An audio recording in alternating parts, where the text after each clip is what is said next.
আপনাদেরকে দেখাবো গভীর সমুদ্রে খুব কাছ থেকে হাঙর দেখার উদ্দেশ্যে দুই সাহসী নারী তারা খাঁচায় প্রবেশ করার পর জাহাজের কর্মীরা ওপর থেকে দরজা লক করে দেন এবং খাঁচাটি আস্তে আস্তে সমুদ্রের গভীরে নামতে শুরু করে। দুই তরুণী উপভোগ করছিল আর এই সময় তাদের একটা যান্ত্রিক গোলযোগ দেখা দেয়। মুহূর্তের মধ্যে খাঁচাটি নিয়ন্ত্রণ হারিয়ে দ্রুত সাগরের তলদেশের দিকে গিয়ে ডুবতে শুরু করে এবং অবশেষে খাঁচাটি 47 মিটার গভীরে সমুদ্রের তল দেশে গিয়ে আশ্রে পড়ে।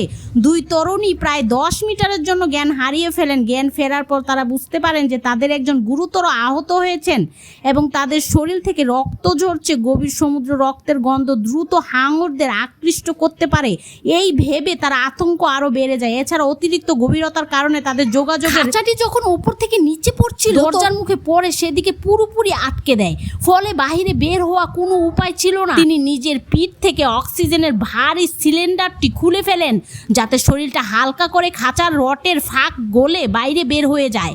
বাইরে বের হওয়ার সময় তার মুখে শ্বাস প্রশ্বাসের মাস্কটি আটকে গেলে তিনি শেষবারের মতো তিনি লম্বা শ্বাস নিয়ে মাস্কটি খুলে ফেলেন। বাহিরে আসার সাথে সাথেই তার সঙ্গী খাঁচার ভেতর থেকে মাস্কটি তার দিকে বাহিরে দেন এবং লিজা আবার শ্বাস নিতে সক্ষম হন।